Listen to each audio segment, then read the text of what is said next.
上集好開心，有 Dr Pritchard 同我暢談佢嘅教學經歷，同埋宏立嘅辦學理念有住密切嘅關係。今集我哋會深入探討書院裏嘅書院，了解學生點樣喺完善嘅環境同埋配套之下，實踐跨學科嘅學習，當中更加能夠喺大學級設備水平嘅實驗室進行科研，率先為中學生裝備好研習嘅思維，認清對學科嘅興趣。另外，我會問到校長 ISF 係點樣將武術同埋200多項聯課活動融入於學生嘅日常課程。我亦都會問問學校嘅收生標準，究竟點樣嘅家庭價值觀先至同學校嘅理念相符？學生同埋家長需要有啲咩嘅特質呢？不如聽聽校長點講啦。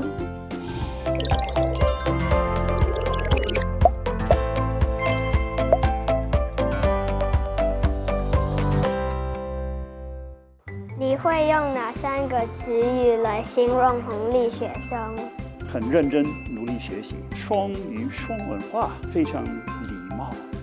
What will you do on holidays? What's a holiday? I'm sorry, I don't understand the question. I know. When I'm not in the office here or not in the office at home, I love to hike. So I know even on your ISF website, there is a specific tab on experiential learning, how it is applied in ISF. So experiential learning, it's important that we realize that education is not an end in itself. 你受到教育到底你的目标是什么？其实加入社会之后，你离开学校，你毕业，你要做什么？ What all of my employers have asked me to do after I left school was solve a problem. So what do I need for that?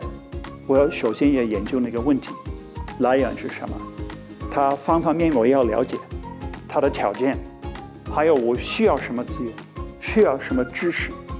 然后我分析那个问题之后，好，我可能也要尝试这个方法、那个方法。我觉得教育最简单的一个原则是什么？先做人，后做事。We're teaching them how to behave.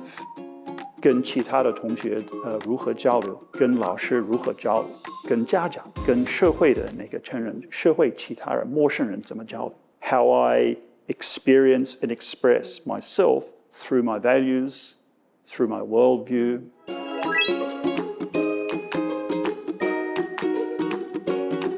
So can you share with us a little bit more about your 书院 program? 其实书院原来的那个概念是有点像一个教育的实验室。We felt that these were things that we could make part of, complementary to and supportive of mainstream curriculum. But we found we had students who were very bright, who wanted to explore the world beyond the curriculum, where we taught students how to observe.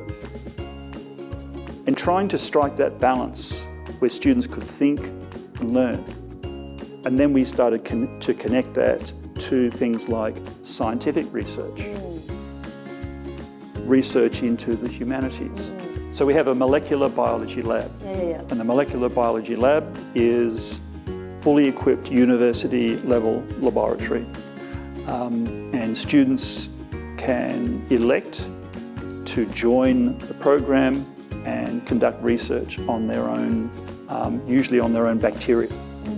And then if they find something interesting, they publish. And so this is all helping them to understand the world's a big place and the curriculum in school is limited in time. So is this all provided under the school curriculum schedule, or do they sign up extra?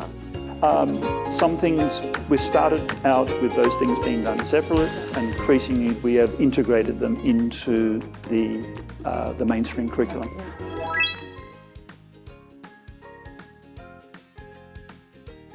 So I saw on your website that you offer 220 co-curricular activities, and some of them are quite unique. Can you share more about those with us? So we do use the term co-curriculum rather than extracurricular. 是跟我们主流课程是配合的。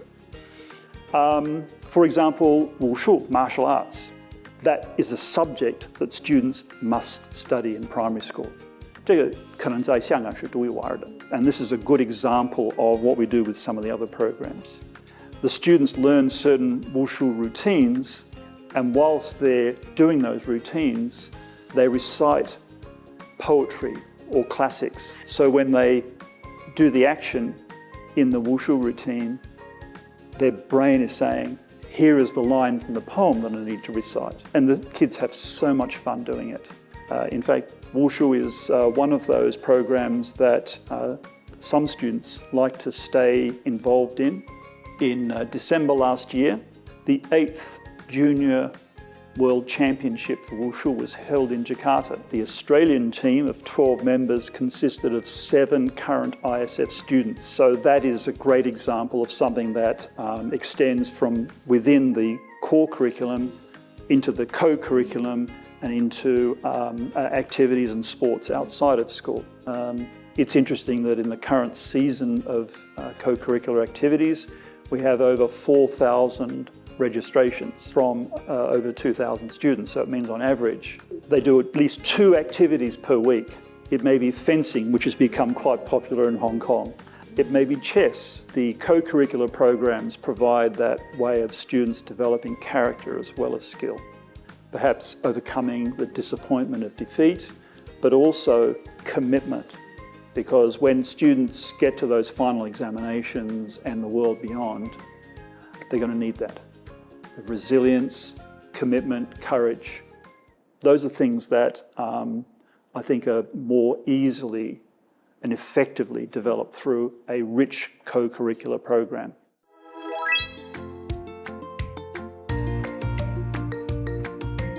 How do you select students? I think we need to understand that the education of a child is not something that is done in isolation. We have to have a curriculum, we have to have a teacher, we have to have a school, we have to have values, we have mission statements, but without a really, really important element, that will fail. Parents, the first teacher. Second teacher, here. Third teacher, the environment. Fourth teacher, their experience. All of those have to come together. We need full engagement, belief, commitment from mum, from dad. They need to believe in what we're doing. You know, sometimes we'll have parents who will say, bilingualism, 他们听到双语，我觉得我的小孩子应该适合这样。But when you get to that point of saying, okay, we're now going to do maths in Chinese, science in Chinese, we're teaching them how to read Shakespeare.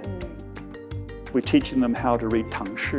We're teaching them how to explore the mysteries of science in both English and Chinese. We're looking for parents who want that, who are committed to that. And if we can arrive at that commitment to each other, then I think we've got a basis to cooperate. There is no school that's perfect. There's no child that's perfect. Getting that match, that fit, your child, your family, your values, your worldview, is that a fit for ISF? 所以我们的使命就是让我们的学生能够做他应该做的事。Thank you so much for all the inspiring insights and sharing. Just want to say a huge thank you for sparing your time for addressing our interview. Thank you. 我今日嚟到 ISF 真係大開眼界，一間由雙院外籍校長領導嘅香港私立學校，可以將中華文化徹底咁樣灌輸喺校園課程裏邊，相信係香港真係唯一一間。